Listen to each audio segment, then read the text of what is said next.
আলহামদুলিল্লাহ, দেখতে দেখতে চলে আসলো শবে বরাতের রোজা। আজকে বুধবার থেকে আপনাকে শবে বরাতের রোজা রাখতে হবে। এখনো পর্যন্ত মহিলা মা বোনেরা ও ভাই বেরাদররা যারা আপনারা এই শবে বরাতের রাতের যে সমস্ত আমল রয়েছে, আজকের এই ভিডিওটা যদি আপনি খুব মনোযোগ সহকারে দেখতে পারেন, তাহলে আপনাকে আর কারো কাছে জিজ্ঞাসা করতে হবে না শবে বরাতের রাতে আমরা কিভাবে আমল করব। এই জন্য অনুরোধ করে আমি আপনাদেরকে বলবো, শুরু থেকে শেষ পর্যন্ত ভিডিওটা দেখবেন ইনশাআল্লাহ। আজকের এই ভিডিও থেকে আপনি চারটা জিনিস জানতে পারবেন। এক নম্বরে 3টি হাদিসের দলিল সহ আমি আপনাদেরকে ফজিলত জানাবো। 2 নম্বরে নামাজ কিভাবে পড়বেন, আপনারা নামাজের নিয়ত কিভাবে করবেন, কোন কোন সূরা দিয়ে পড়তে হবে, কত রাকাত পড়বেন সেটাও আপনারা জানতে পারবেন। 3 নম্বরে রোজা কয়টি রাখবেন এবং রোজার নিয়ত কিভাবে করবেন, রোজা কোন দিন থেকে রাখতে হবে। 4th নম্বরে মুনাজাত কিভাবে করবেন, কত রাকাত নামাজ পর আপনাদেরকে মুনাজাত করতে হবে এবং মুনাজাতে কি কি বলতে হবে। এরপরে নবীজির শেখানো কিছু স্পেশাল আমল আজকে আমি আপনাদেরকে বলে দিব ইনশাআল্লাহ। খুব মনোযোগ দিয়া আপনারা ভিডিওটা দেখতে থাকুন। জীবনে অনেক সময় কিন্তু নষ্ট করে থাকেন। প্রিয় দিনী ভাই এবং বোন, আল্লাহর নবী বিশ্ব নবী মুহাম্মদ আরবি সাল্লাল্লাহু আলাইহি ওয়াসাল্লামের এক হাদিসে শুআবুল ঈমান 3য় খণ্ড 382 নম্বর পৃষ্ঠায় উল্লেখ করা হয়েছে। আম্মা জান হযরত আয়েশা সিদ্দিকা রাদিয়াল্লাহু তাআলা আনহা তিনি বলেন, আমি একদিন শবে বরাতের রাতে ঘর থেকে বের হয়ে দেখি নবীজি এত দীর্ঘ সময় নিয়ে নামাজ পড়তেছেন, এত লম্বা কিরাত পড়তেছেন, এত লম্বা রুকু করতেছেন, এত লম্বা সাজদা করতেছেন।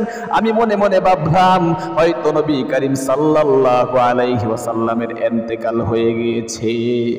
আমি নবী করিম সাল্লাল্লাহু আলাইহি ওয়াসাল্লামের আঙ্গুল মোবারকে ধরে টান দিলাম। তখন নবীজির হুশ এলো, নামাজ শেষ করে বললেন, ওগো আয়েশা তোমার কি হয়েছে? তখন আয়েশা সিদ্দিকা রাদিয়াল্লাহু তাআলা আনহা তিনি বলতেছেন, আমি তো ভাবছিলাম আপনার হয়তো মৃত্যু হয়ে গিয়েছে। ওগো নবীজি এত লম্বা নামাজ তো আর কোনোদিন আপনাকে পড়তে দেখি নাই। আল্লাহু আকবার। এটা হলো 1 নম্বর হাদিস।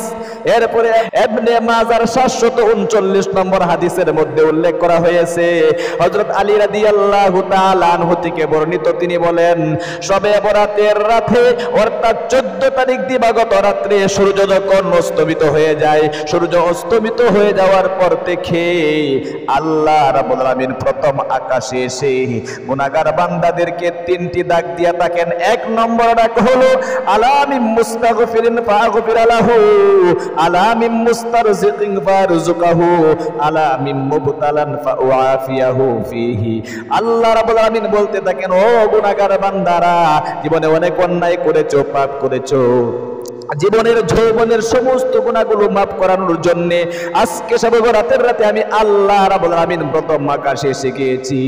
আমি আল্লাহ রাব্বুল আলামিনের নিকট মাফ চাও। আমি আল্লাহ রাব্বুল আলামিন তোমার জীবনের যৌবনের সমস্ত গুনাহগুলো ধুয়ে মুছে সাফ করে তোমাকে আমি নিষ্পাপ করে দিব। আল্লাহু আকবার। এটা 1 নম্বর ডাক। 2 নম্বরে বলে, আল্লাহ রাব্বুল আলামিন, ও দুনিয়ার বান্দা বান্দিরা, রিজিকের অভাবের মধ্যে পড়ে আছো, কামাই রোজগারে বরকত হচ্ছে না, দুঃখ কষ্টে আছো, হতাশার মধ্যে আছো, ঋণগ্রস্ততার মধ্যে আছো, কোনো অবস্থাতেই পরিবার সংসারে শান্তির ব্যবস্থা দেখতে পারতেছো না। আমি আল্লাহ রাব্বুল আলামিন প্রথম আকাশে এসে গিয়েছি। আমি আল্লাহ রাব্বুল আলামিনের নিকট চাও। আমি আল্লাহ রাব্বুল আলামিন তোমাকে আজকে আকাশ থেকে এমন ভাবে গায়বী রিজিকের ফয়সালা করে দিব, সারা বৎসর, আগামী সারা বৎসর তোমার জন্য উন্নত মানের বাজেট করে দিব। কোনোদিন দুঃখ কষ্ট পেরেশানি তোমাকে আর সহ্য করতে হবে না। আল্লাহু আকবার। 3 নম্বরে আল্লাহ বলেন, কে অসুস্থতার মধ্যে আছো, প্রথম আকাশে এসে গিয়েছি, অনেক দিন ধরে চিকিৎসা করতেছো, তোমার রোগ সারছে না, আমি আল্লাহ রাব্বুল আলামিনের নিকট চাও।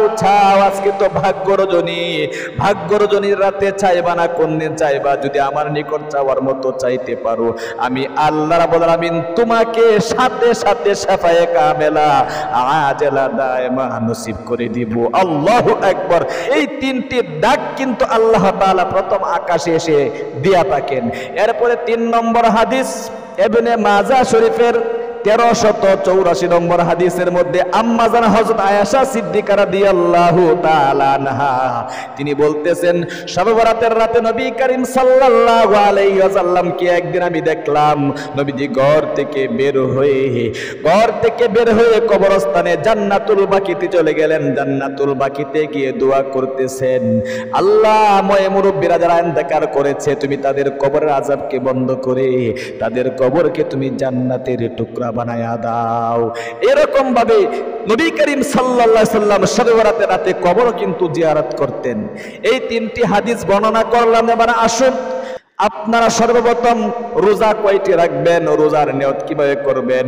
আজকে কিন্তু বুধবার, আজকে রাত্র থেকেই আপনাদেরকে সেহরি খেতে হবে, অর্থাৎ আজকে দিবাগত রাত্রে সেহরি খেয়ে আপনাকে বৃহস্পতিবারে একটি রোজা রাখতে হবে, যে রোজাটাকে বলা হয় আইয়ামে বীজের রোজা। প্রতি মাসে 3টি রোজা নবীজি কিন্তু রেখেছিলেন। 3টি রোজা 13 তারিখ, 14 তারিখ, 15 তারিখ শাবান মাসের, অর্থাৎ এই 2025 সালে ফেব্রুয়ারি মাসেও কিন্তু ফেব্রুয়ারি মাসের 13, 14, 15 এই তারিখগুলো কিন্তু মিলে যায় শাবান মাসের সাথে। এই জন্য আজকের থেকেই কিন্তু আপনাকে রোজাটা রাখতে হবে। অর্থাৎ যদি আপনি এই আইয়ামে বীজের রোজাটা রাখতে পারেন, সারা বছর রোজা রাখলে যে সব আল্লাহ তাআলা আপনার আমল নামার মধ্যে সেই সওয়াব দিয়ে দিবে।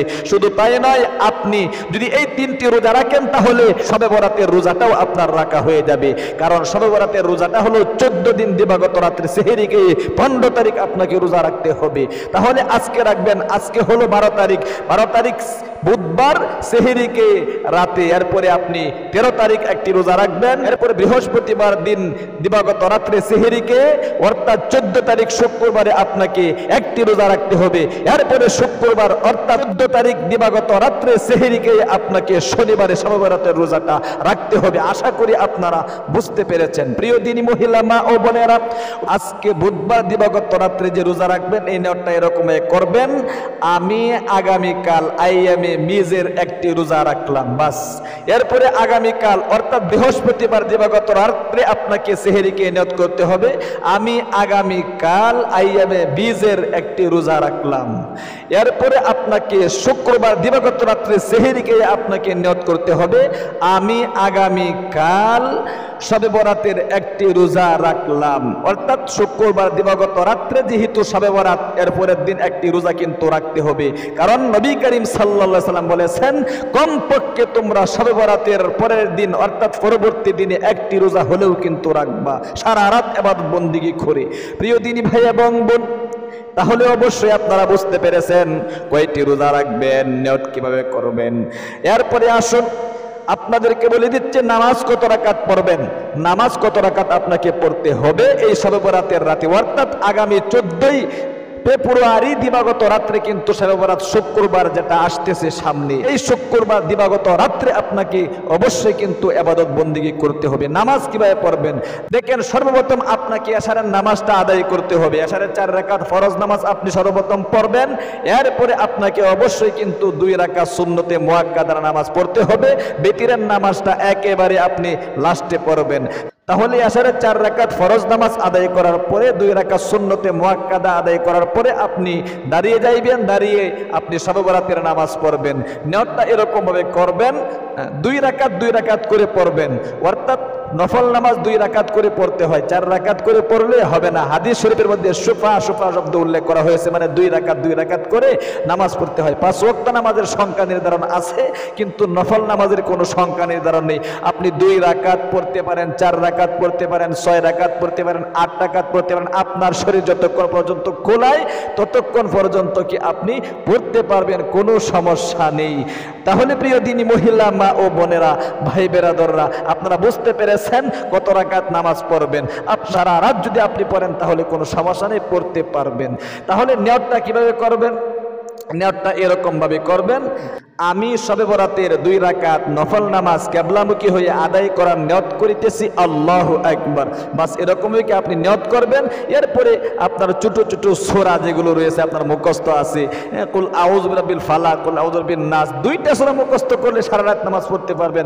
2টা সূরা দিয়ে কি নামাজ পড়া যায়? 4টা সূরা মুখস্থ থাকলে ভালো, উল্টিয়ে পাল্টিয়ে আপনি নামাজ পড়তে পারবেন। তাব্বাতাদার সূরা অর্থাৎ সূরা লাহাব, কুল হুয়াল্লাহু সূরা অর্থাৎ সূরা ইখলাস, কুল আউযু বিরাব্বিল ফালাক অর্থাৎ সূরা ফালাক, কুল আউযু রব্বিন নাস, অর্থাৎ সূরা কি নাস। আশা করি আপনারা বুঝতে পেরেছেন। এবার আসুন, অবশ্যই আপনি 4 রাকাত পর পর মোনাজাত করবেন নাকি 2 রাকাত পর পর মোনাজাত করবেন, এবং কি কি তাসবিহগুলো আপনাকে পাঠ করতে হবে, খুব মনোযোগ দিয়া আপনারা শিখতে থাকুন। দেখেন, সর্বপ্রথম আপনাকে অবশ্যই মোনাজাত করতে হবে। নবীজি বলেছেন, আজকের রাত্রটা যেহেতু কি ভাগ্য পরিবর্তন করার রাত্র, আগামী বছর আপনি কি খাবেন, কি পরবেন, আপনি কি উন্নতির দিকে যাবেন নাকি অবনতির দিকে যাবেন, আপনার কি দুঃখ কষ্ট পেরেশানি সহ্য করতে হবে নাকি পরিবার সংসারে শান্তি আসবে, কামাই রোজগারে বরকত হবে নাকি বরকত হবে না, একটু যে এই শবে বরাতের রাতে আপনার জন্য ফেরেশতারা লিস্টি করে থাকে। আল্লাহু আকবার। নবীজি বলেছেন, আত-তাকদীরু লা ইয়ারুদ্দু ইল্লা বিদ-দুআ, দুআর মাধ্যমে তাকদীর কিন্তু পরিবর্তন হয়ে থাকে, দোয়া ছাড়া তাকদীর পরিবর্তন করা সম্ভব নয়। এই জন্য অবশ্যই আপনি কিন্তু দোয়া করবেন। পারলে 2 রাকাত পর পর নফল নামাজ পড়ে শবে বরাতের আপনি দোয়া করতে পারেন, 4 রাকাত পর পরও করতে পারেন, আপনার ইচ্ছা, একেবারে লাস্টেও করতে পারেন, কোনো সমস্যা নেই। আপনি এরকম ভাবে মোনাজাত করবেন। মোনাজাতের আগে কিছু তাসবিহ তাহলিল আদায় করবেন। 1 নম্বরে 33 বার সুবহানাল্লাহ, 33 বার আলহামদুলিল্লাহ, 33 বার আল্লাহু আকবার অথবা 34 বার আল্লাহু আকবার। অতঃপর কিছু জিকির আজকার করবেন, আল্লাহ আল্লাহ আল্লাহ আল্লাহ 100 বার করে।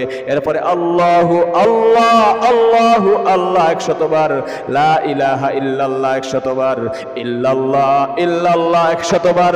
এরপরে আপনি যদি পারেন কোরআন শরীফ দেখে দেখে পড়বেন। কোরআন শরীফ পড়াও এটাও কিন্তু একটা নফল ইবাদত। ওই রাতের মধ্যে আল্লাহু আকবার, কিন্তু সর্বোত্তম নফল ইবাদত হলো নামাজ পড়া। এরপরে সংক্ষিপ্ত মোনাজাত করবেন। মোনাজাতের মধ্যে আপনাকে বলতে হবে, আলহামদুলিল্লাহি রাব্বিল আলামিন ওয়াসসালাতু ওয়াসসালামু আলা আশরাফিল আমবিয়া ওয়াল মুরসালিন ওয়া আলা আলিহি ওয়া আসহাবিহি আজমাইন। আল্লাহ, তুমি দেখো নজর করে, আজকে ভাগ্য রজনীর রাতে ভিক্ষুকের মতো তোমার দরবারে হাত বাড়াইলাম। জীবনে অনেক অন্যায় করেছি, পাপ করেছি। প্রথম আকাশে যেহেতু তুমি এসে গিয়েছো, অবশ্যই কিন্তু তুমি আমার গুনাহগুলো মাফ করবা, জীবনের গুনাহগুলো মাফ করে দাও। আল্লাহ, অনেক অভাবনটনের মধ্যে পড়ে আছি।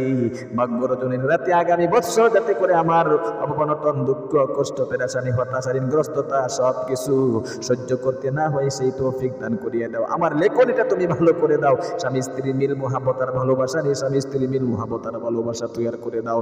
সন্তান সন্ততি কথা শুনে না, সন্তানদেরকে বাধ্য করে দাও। অনেকের সন্তান হয় না, কন্যা সন্তান দরকার, যাদের কন্যা সন্তান দান করো। আল্লাহ, যাদের পুত্র সন্তান দরকার, পুত্র সন্তানের কথা অবশ্যই কিন্তু আপনারা বলবেন। তাহলে অবশ্যই যেটা আপনার প্রয়োজন আজকে ভাগ্য রজনীর রাতে, অবশ্যই আপনার মনের যত আশা আকাঙ্ক্ষা আছে চাইতে হবে। চাইতে দেরি হবে, আল্লাহ তাআলা কবুল করতে দেরি করবেন না। তাহলে সর্বশেষে বলবেন, আখিরি তামান্না ওয়াজআল কালিমাতুনা ইনদাল মাউতি লা ইলাহা ইল্লাল্লাহু মুহাম্মাদুর রাসূলুল্লাহ। তাহলে প্রিয় দিনী ভাই এবং বোন, অবশ্যই কিন্তু আপনারা এই শবে বরাতের রাতের আমলগুলো কিভাবে করবেন, শবে বরাতের সারা রাত কিভাবে কাটাবেন, এ টু জেড আপনাদেরকে বলে দিয়েছি। এই অনুযায়ী যদি আপনারা এই আমলগুলো করতে পারেন, আগামী বৎসরের বাজেটটা আপনাদের জন্য উন্নত মানের হবে। আল্লাহ তাআলা আপনাদেরকে আগামী বৎসর ছন্দময় জীবনযাপন করার তৌফিক দান করুক, আমিন। যারা ভিডিওটা দেখেছেন একটা লাইক দিবেন এবং একটা কমেন্ট করবেন। আর অবশ্যই আমাদের ইসলামিক চ্যানেল থেকে এরকম গুরুত্বপূর্ণ ভিডিও দেখতে অবশ্যই চ্যানেলটাকে সাবস্ক্রাইব করে পাশে থাকা বেল আইকনটা অন করে রাখবেন। আসসালামু আলাইকুম ওয়া রাহমাতুল্লাহি ওয়া বারাকাতুহু।